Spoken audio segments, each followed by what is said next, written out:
de actividad, que no puede venir a hablar a los jueces y decir cómo tienen que fallar. Entonces, estos litigantes establecen pues, su propia lógica. Después de los trabajos de Rossin, Brícola, Barata, Alessandro Barata, profesor de Bolonia, creador de la teoría de la criminología crítica,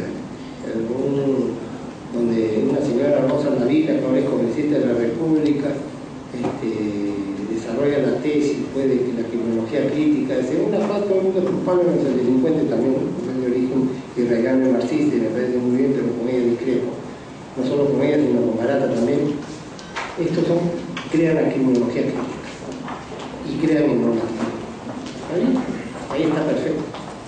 Por supuesto que después se infiltraron ciertas corrientes y se apropiaron de Rossin y se apropiaron de estas tesis, y algunos han creído erradamente que Klaus Rossin es marxista. Claro, no tiene nada de marxista, no, es la antípoda del marxismo, pero como coquetea ahí.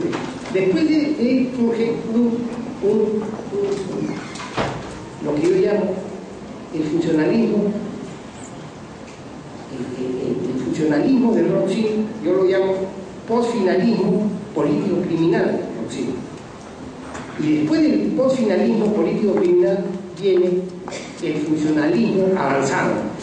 Avanzado digo yo, pero los detractores del profesor Jaco dicen que es un funcionalismo radical. ¿Por qué es radical? Porque consideran que el funcionalismo de Rossin es el políticamente correcto, es un funcionalismo adecuado, por decirlo así, el funcionalismo. ¿Por qué? Y es a lo que quiero llegar. Tanto después de Welse aparecen los trabajos de los funcionalistas alemanes, concretamente Rossin, ¿no es cierto? Y con Rossin aparecen una pluralidad de autores, Rudolphi, Strattenberg, ¿no? Una pluralidad de autores.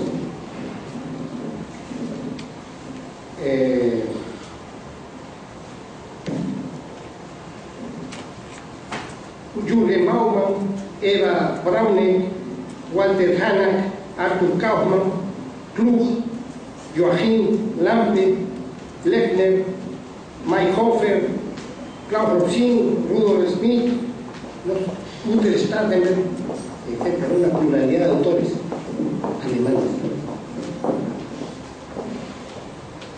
Incluso Joachim Hirsch, que en una conferencia que yo he visto en Madrid sobre estos temas, completamente sobre las penas privativas de libertad de corta duración, un fundamento empírico de su justificación, así se llamaba el tema, donde yo planteo que es importante unas penas cortas para evitar precisamente lo que yo rescato como una paradoja que yo planteo, que es cuanto hago efectiva, las cárceles se van a vaciar. ¿Por qué?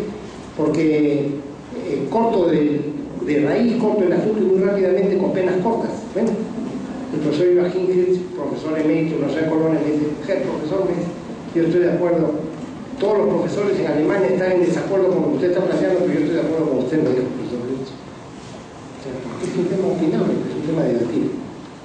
Después de los trabajos de Rossin en esto de que se llama un normativismo moderado o adecuado o políticamente correcto, ¿no es cierto? Surge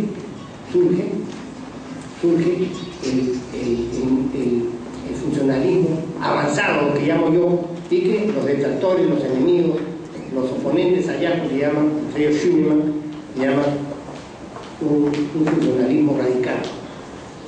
Y lo acusan al profesor Jaco de haber creado toda una teorética del derecho penal del enemigo a partir de un artículo que escribe en 1985 que se titula El derecho penal del enemigo, y en el que solo hace un análisis de que el derecho penal en realidad es un derecho penal para el oponente al sistema, porque el que comete un delito se está oponiendo a las leyes del ciudadano. Entonces surge la contraposición entre lo que se llama allá un derecho penal del ciudadano y un derecho penal del enemigo, y le atribuye allá la creación de instituciones del derecho penal que no son creación de él.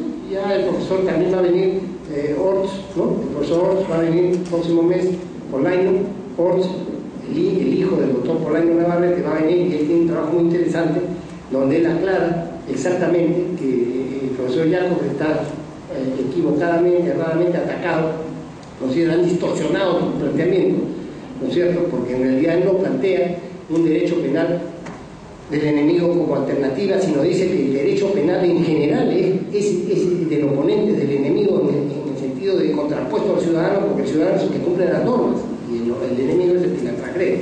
Entonces dice, el adelantamiento de la acción punitiva del Estado es obra de Jacob. No, no es obra de Jacob. En este momento las razones por las cuales los actos preparatorios del terrorismo se adelantan es una creación de Jacob. Eso existe desde tiempo atrás. Entonces, después del profesor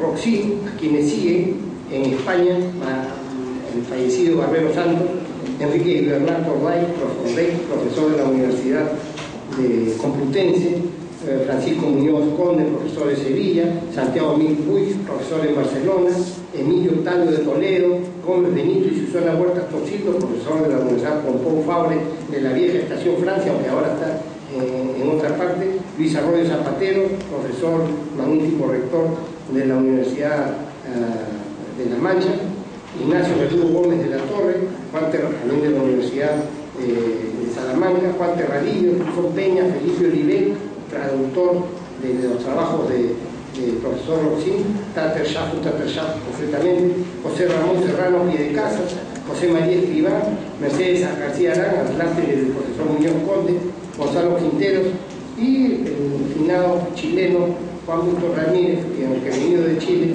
militaba pues en esta línea española. En el Perú, ¿no es cierto? Los hermanos Ramón Arias Torres, el profesor Víctor Claudio Saldarrea, que parece que va a venir también a dictar en este curso, ¿no es cierto? El doctor Manuel Abalto Vázquez, José Urquizo Lachía, que va a venir también a dictar este curso, Laura Zúñiga Rodríguez, profesora en la Universidad de Salamanca y también en la Pompeu Fabra, Carlos Coria, ¿no?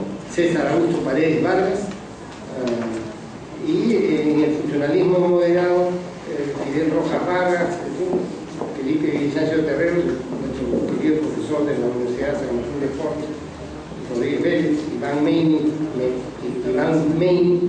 ¿no? Este profesor de la Católica, que en una oportunidad en el Congreso de la República planteó, esto es importante que lo diga, en la Comisión Revisora del Código Penal, del cual yo era parte, era miembro, un buen día, el profesor Iván Meini dice, señor presidente, quiero la palabra, le pido la palabra al profesor Mundo. ¿Para qué? La palabra. Presento este proyecto modificador del artículo 26 del Código Penal. En el sentido Cuando terminó de hablar, pidió la palabra.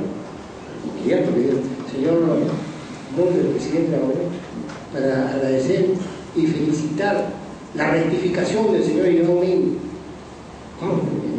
¿Sí? Ha rectificado. ¿Cómo? Sí, ha rectificado.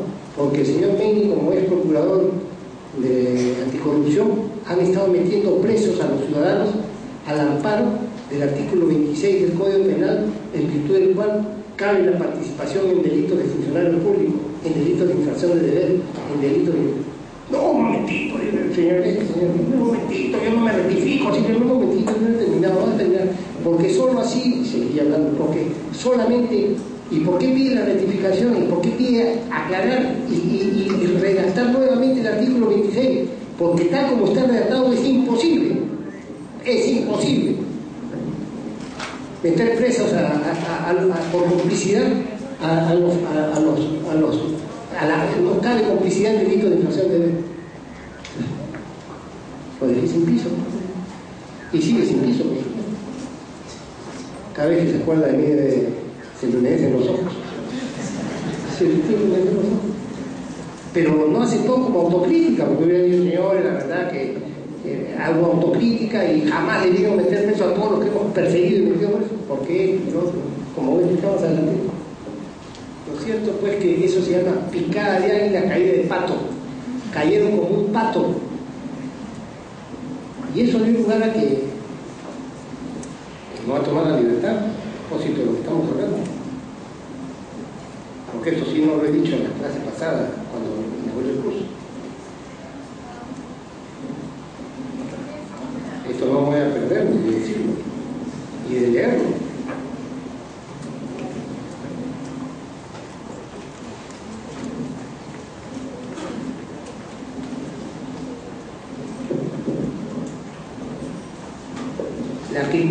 Presentación a la tercera edición de este libro. La criminalidad organizada, descubierta, estoy hablando, el gobierno anterior cayó en el 2000, ¿no? Yo mi primer libro lo escribí en el 98, como comencé diciendo esto que voy a leer es bien importante, porque va a explicar un poco mi hoja de vida, y me va a explicar cómo es que he podido sortear los avatares de la persecución que querían hacer en mi contra, ¿sí? Eso. Desde que presenté la segunda edición de este libro a la fecha, el derecho penal peruano se ha visto emplazado por muchas y variadas exigencias públicas, políticos, sociales, poniendo a prueba sus criterios políticos criminales, lo mismo que su institución y construcción teórica jurídico-penal. La criminalidad organizada, descubierta recientemente como plural, todo el régimen anterior, ha comprendido casos de grave y generalizada corrupción, lo mismo que serios episodios de violación de derechos humanos. Le quitó al derecho penal peruano su candidez y con ello su amaneramiento verbalista y punifóbico que denunciáramos en enero del 98. En mi primera edición yo denuncio lo digo en el sentido, mejor no lo digo porque me van a decir que soy. El derecho del 98 es un derecho amanerado, no afeminado porque sería chocar con las mujeres. Tampoco voy a decir amariconado porque me van a decir después que soy homofóbico y no es verdad. Pero era un derecho delicado, caviar, completamente caviar. Era lindo, se me decían los ojos cada vez que estábamos estudiando derecho. Era para llorar, todo el mundo era culpable menos el delincuente. Entonces yo denuncio eso en el 98. Y le consta a Gamalí. El derecho le quitó al derecho penal su candidez y con ello su amaneramiento verbalista y punifóbico que denunciáramos en enero del 98 con ocasión de presentar nuestra primera edición. Estaba en boga pues Hulsmann, el abolicionista Hulsmann, a quien conocí yo en Valparaíso, y yo le pregunté, oiga doctor, y todo el mundo dice que usted es el padre del abolicionismo. No, me dice, o sea, todo el mundo era abolicionista menos el padre del abolicionismo, que era Hulsmann. ¿Qué significa el abolicionista? Considera que el derecho penal está de sobra, está de más, y no debe haber cárceles, no debe haber penas, no debe haber nada. Como el culpable de la sociedad deben haber centros de reeducación. El derecho penal no debe existir. Esos son los abolicionistas. Cuando le pregunto a Hulsmann, el padre del abolicionismo, me dijo, yo no soy eso. Es como así, para comenzar. Pero acá pues todo el mundo, los terroristas, no, angelitos eran todos. Hay que reeducarlo. Inclusive hubo un autor que planteó que el derecho penal debe desaparecer siguiendo a Hulsmann. Miren, en el 98. Confrontándonos entonces con los publicistas de tendencia principalmente marxista, para quienes la deslegitimación del jus puniendi y de la pena era lo políticamente correcto, lo mismo que la criminología crítica. No obstante que la caída del muro de Berlín la hacía naufragar sin salvación, y sus náufragos, los neorrealistas de izquierda, se aferraban al abolicionismo como una tabla de Carneades. Ustedes se acordarán por Cicerón que la famosa tabla de Carneades, tabla uris capas, es aquella en la que hay dos náufragos asidos a la tabla de salvación, y uno de ellos se deshace de su compañero de infortunio. Eso lo vamos a hablar en culpabilidad cuando hablemos de causa de inculpabilidad, ponderación de los bienes jurídicos, las dos vidas humanas. El derecho no aplaude pero no castiga, tal es la misericordia que impide el sufrimiento. Entonces la tabla de Carneades es aquella tabla. En este momento pues decía yo en un año, cuando hago este libro, digo, asidos, caído el muro de Berlín. Cuando cayó el muro de Berlín pues sepultó a toditos estos. Cayó el muro de Berlín, ¿no es cierto? Y entre uno de los primeros que cayó fue Santiago Mir Puig, cuyo trabajo, y se lo dije yo, en este libro lo digo y lo fustigo, Y después me encuentro con él en Trujillo, fuimos a Chifa juntos, nos invitaron, entonces me miraba de reojo, me miraba con sospecha. Yo no sé si había leído lo que yo decía de él, pero la verdad es que yo me hice desentendido. Lo traté con mucho cariño, comí bien rico en Chifa, pero la verdad es que yo lo pulverizo acá, porque él era pues uno de los unifóbicos.